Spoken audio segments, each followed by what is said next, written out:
Hello, hello, hello. Zirkzee. Let's go. Let me make sure this gets going. Come on, come on. We're live now, live now. All right. Here we are. The first deal done. The first deal done for Manchester United. The first signing of the summer. Good morning, everybody.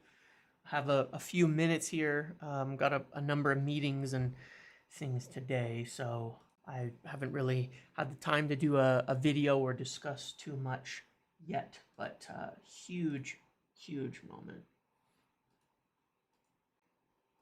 Huge. This is really big for United. Really big for United. I want to talk about this.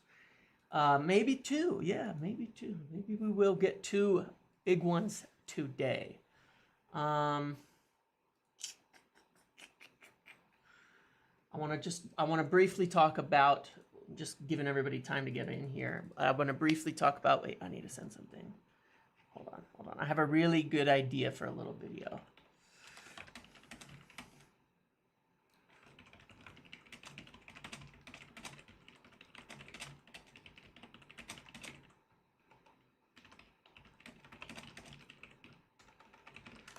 Got a really good idea for an intro and a video. But yes, time to celebrate the first signing of the Ineos era. The first signing of the Ineos era. The first one.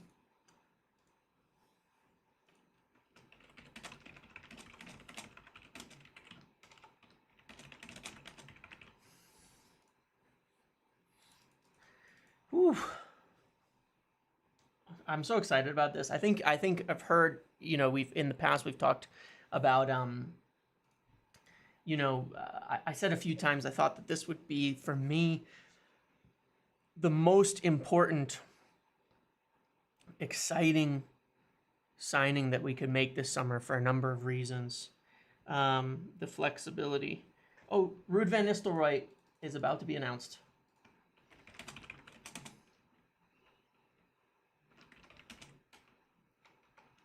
Ruud van Nistelrooy is about to be announced.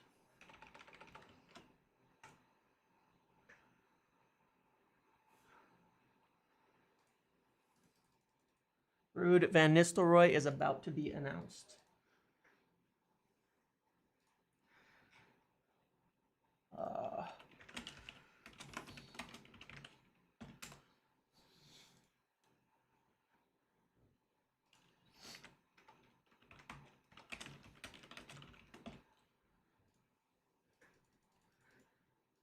Here we go. Hold on. Sorry, this is all just, everything's happening at once here.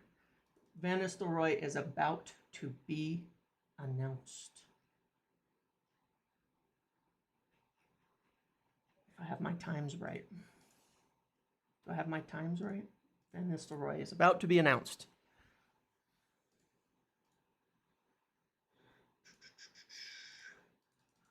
I've got a video somewhere I wanted to post on this. Hang on. I'm sorry. This is it all happens at the same time. How does this keep happening? Here we go. Van Nistelrooy is about to be announced, as well as Rene Hake. I shouldn't leave him out, but here we go.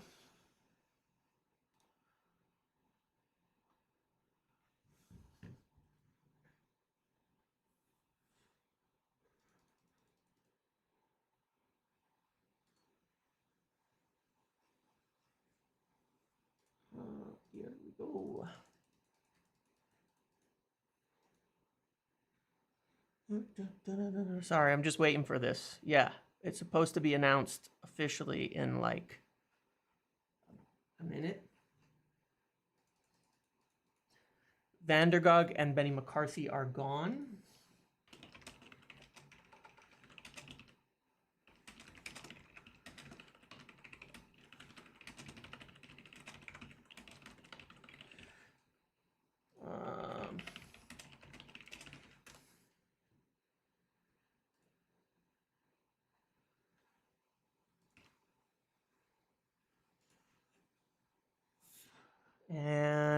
It's out. It's here. There it is. There it is. Boom. There it is. What a time to be alive. It's done. It's done. Announced. Let's go. Live. We got it. Here we go. Here we frickin' go. All right. Well, that was an exciting morning. An exciting morning of exciting. This is what happens. I get to work. I don't have time. I'm trying to do something in between a meeting, and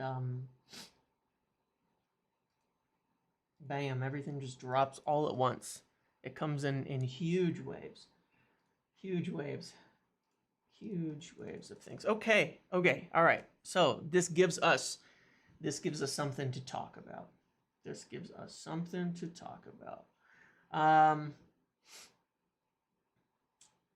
Yeah. So Ruud van Nistelrooy joins United. Rene Hake joins as an assistant. Van der Gog departs. Benny McCarthy departs.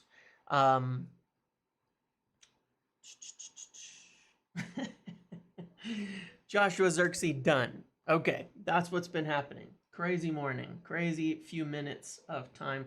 Okay, let's talk about it. So really quickly, then let's discuss the point here. Yeah, Steve McLaren and Darren Fletcher will stay on in differing roles. All right. Cool. Nice. Woo. All right. God, what a crazy morning. I get on here wanting to talk about Zirkzee, and then I get a message that this is done too. Incredible. Scenes. Incredible scenes.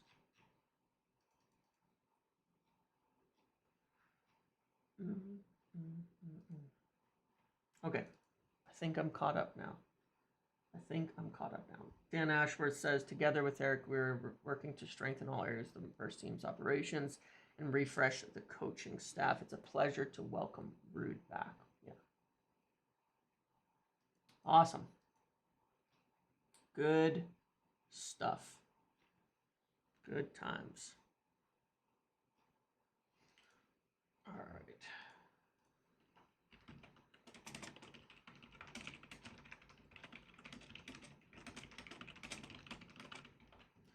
Okay.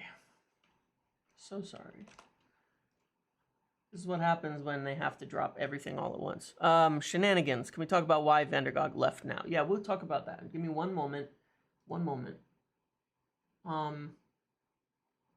me one moment, and I will talk about this. I'm so sorry to be a pain and to be so distracted, but I didn't expect all of this to happen this morning. I was just getting a couple things ready to do a quick discussion on, on frickin' Zirkzee, and then this happens. Rasmus.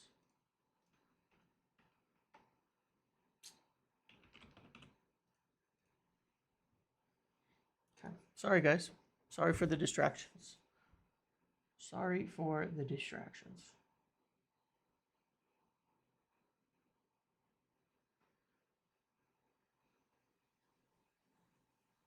Okay.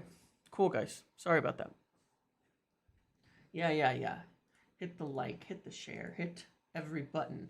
And thank you to everybody who's joining as members and things like that as well. It's been a couple people asked for that, and I really appreciate the support when you do so. It's easier to become a member, and then you can ask whatever questions. I'll read them out, then have to ask people for donations and things like that. Nicest Doom, would the club sign Zirkzee and Delit this summer if they had sacked Ten Hag? Zirkzee, I think absolutely yes. Delit, a little less, sure, but Zirkzee absolutely. So let's first talk about the coaching staff. just to get that out of the way quickly here. You know, one of the things that was brought up some months ago about with Ineos's concerns over how things have been going through the season was the coaching staff, and that they might not, you know, have that whether Ten Hag would stay or go. They were looking at, you know, we probably need something different, some new coaches coming in. They were looking at some very qualified coaching changes, and potentially looking at really qualified assistants to come in. And so this is a really good move. This helps everybody. You know, this gives United options on the coaching side of things. It gives, support to Ten Hag. It gives somebody, you know, with Van Nistelrooy, who understands the club, who is also a great link between the Dutch and English sort of contingent and all of that. And obviously adding more Dutch players isn't going to hurt with him staying and all of that. There were concerns over Van der Gaag. I think it's a good time for him to go for everybody. There were definitely concerns over his certain aspects of his communication, but mostly in that his inflexibility, in that he wasn't really bringing anything different to the table than Ten Hag. And I get it. You might look at videos of people like René Hake yelling at his players and think, well, they're all just going to be mean bastards. But those kind of things happen in every single dressing room, okay? And it's about bringing something different to the table, and I think that's what Van Nistelrooy will bring. I don't know enough about René Hake to say that, but as an individual, I think Van Nistelrooy will bring something different to the table, and that's why it's such a good move. And you know, overall, it switches it switches things up. It switches the kind of way that United are going to move forward, gives them options, exciting times. I think that it's going to help with a lot of, a lot of players and such as well. So I think that's a very good thing overall to get going. And obviously we have players returning from you know, vacations and after the Euros and Copa and all of that coming up. And they wanted to have this done last week. It was Benny McCarthy, Van der Gaag, and Richard Hardis were officially informed that they would be departing. Obviously, you have the goalkeeping coach will be coming in as well alongside them. And it's really to move forward and actually step into the modern day. And I think that it's really going to help with the intention to go ahead in a different manner than before as a football club, and with strategy and with tactics and all of that. I think that Van Nistelrooy, you know, is somebody certainly that Ten Hag knows him. I understand that to be saying that he has been picked by Ten Hag, but I have a strong feeling this is one of those, you know, Ineos really like him type of things. You know, it's really funny because on De Ligt, they briefed the whole thing about Ornstein. They briefed the whole thing about him, yeah. Joshua Zirkzee is scheduled to fly into the UK tonight and undergo medical on Friday ahead of completing move from Bologna to Manchester United. 42.5 million over 3 years on a 5+1 contract after Fabrizio Romano. So there you have it. Confirmed he will be in. It was interesting because he took a holiday. He took a holiday early, and he was on holiday and then was called up to the Dutch national team. So he may be ready to come in, which is pretty cool because I would love to see him show up for the preseason. So medical tomorrow for Joshua Zirkzee. Flying in this evening. That is brilliant, brilliant news. Or tomorrow, excuse me, flying in this evening. Yeah, flying in this evening, medical tomorrow. So there was obviously reports, I was saying on De Ligt, that, you know, he was Ineos' choice, but Ornstein kind of said the other day he wasn't actually. He was a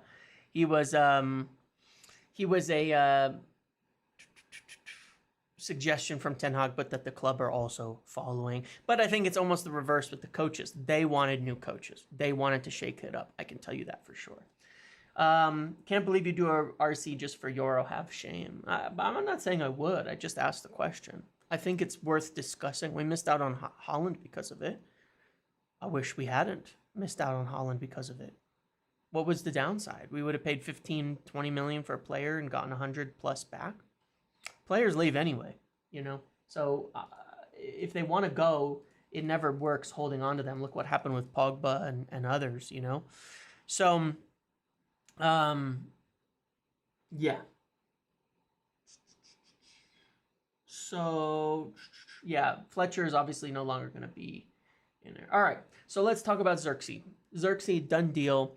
He was the first choice target for striker for United. They convinced him to join over AC Milan, which is a huge, huge difference. It's a huge, huge difference. That's a huge win because it's obviously promising them a role. Now, I've spoke a lot about the differences in the way that United wanted to play. And for me, this was maybe the most important signing this summer. Because when I look at the team, if you're going to keep going with Marcus Rashford, with Alejandro Garnacho, with Bruno Fernandes, you know, even with Mason Mount, what you want is you want to have a striker in there who is, you want to have the ability to be more flexible. When you look at how United have played in the past with, you know, when you look at how United have played in the past with Anthony Martial, when you look at how United have played in the past with different flexible strikers, even towards the end of the season, when they played with Bruno Fernandes in that false nine role, then you're seeing quite a different way of playing that seems to suit the team quite a bit more. You know, it suits the forwards a little bit more. It plays into their hands a little bit more. And because we have these very vertical forwards, and because Bruno is a player who likes to get beyond the striker, it makes a lot of sense to have Zirkzee kind of drop in. And if you've watched any of him, whether highlights, things like that, then you'll see that this is where he is strong. Are there other details beyond that in there that I missed, that I didn't talk about? About him flying in, the 3 years, yada, yada. Let's see. 5-year contract. Anthony Martial left. Yeah. Complementary skill set, strengthening the range of possibilities up front. Yeah. No, that's all understood. Yeah, we got all that. Yeah. So he plays different. Thank you, Mango. He plays different to Rasmus Højlund, and I think it's going to give us a lot of flexibility in the market. In the forward line, and options. Look, I've said before that to me, I think that the fall off from Rashford, Garnacho, and Højlund to the next options is huge. Ahmad was starting to get some minutes, but, you know, he's not yet proven.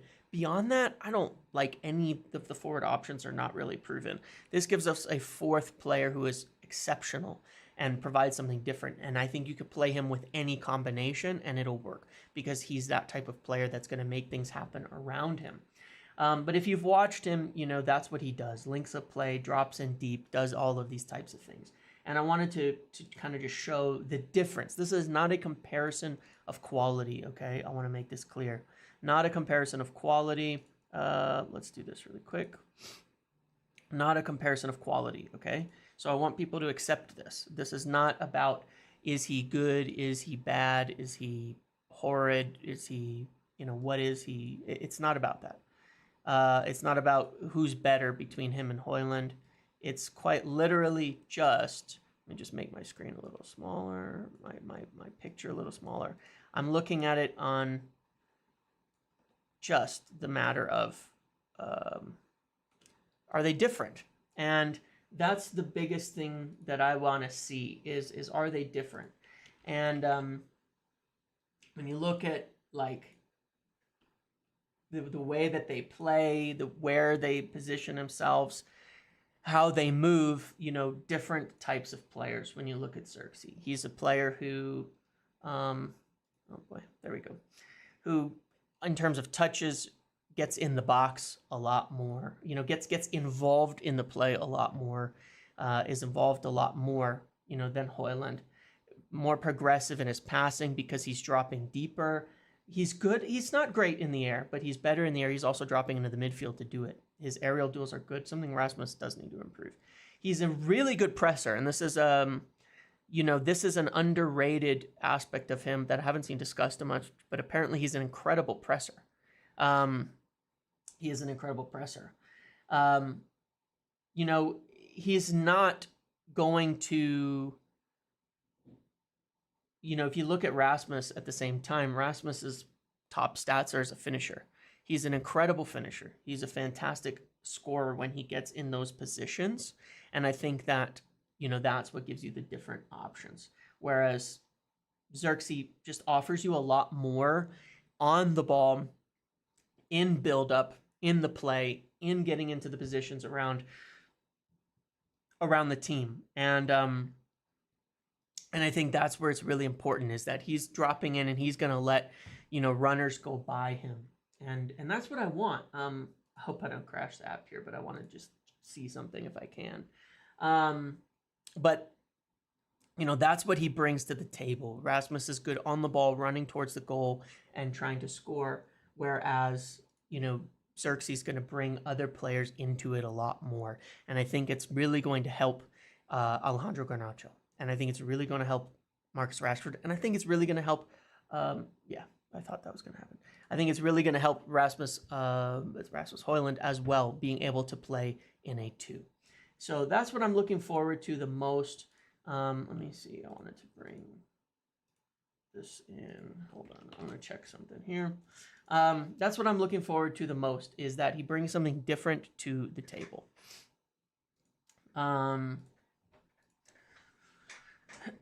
You know, is that he's bringing something different to the table that we don't have and offering us options. I think that's the most important thing here. And you can't see everything via stats, of course.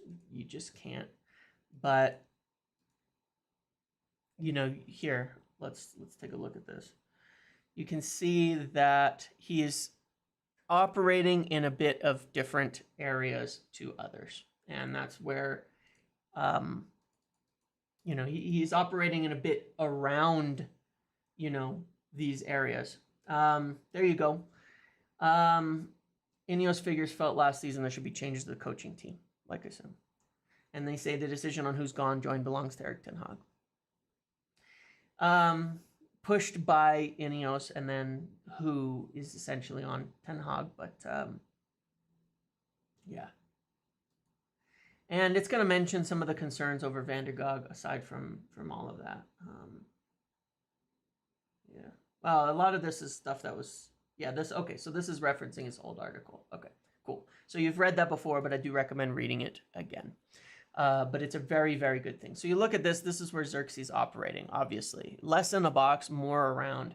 If we go back to, like, let's look at, like, an Anthony Martial in 21-22. No, was it?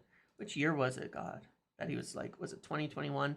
Obviously, he still drifted a lot to the left, but you can kind of see similar player, similar style of player for sure in where he goes. If you look at like a Bobby Firmino from years ago, look at that. Same concept to me. Same concept as a forward. Now let me look at Højlund and he'll be the same or something. Watch now, right? But you know, strikers do tend to drift around, but you can see that Højlund's is a little more condensed into getting into the box, which is it should be. But it's different and a little less into these wide areas. That's what you want to see. What does he look like in the Champions League? Yeah, look. Just so that's what you want to see. I think it's a different type of player, a different type of signing, and a different type of profile to what we are used to, and or what we've been playing with last year. And if we look at like Zirkzee here, I know these green bars are always a little bit funny, but you can see that he's got a lot of stats in the passing progression, bringing other players involved, less goals. So someone who's going to get people involved. But this I really like. A good presser, good winner of the ball, helps in defense as well, set pieces, things like that.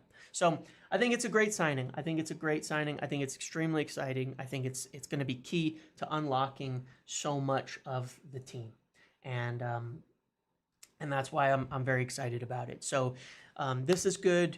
This is done. This is happening. He's a false nine. I mean, at the end of the day, you know, he's going to play like. And Ten Hag has used them a lot. He wanted a Harry Kane. He used Tadic in this role a lot. You know, but I think you're going to see a lot of different ways that the team lines up with this in place. And that's what's going to be, you know, key to the whole thing. So that's where we're at. That's what's happening. New coaching staff pushed by Ineos. Facilitator, false nine, striker coming in to help everybody. A lot of good news happening. Matthijs de Ligt, talks continue. They're getting closer. They're still talking over the add-ons. But I think that's more likely still than Euro. A whole medical team, yes, the whole new medical team with the whole replacement of everybody. Gary O'Driscoll working on that alongside the overhaul of Carrington. That's going to help as well. Okay, so have I answered every question? There was a question about why paying over 3 years doesn't help with PSR.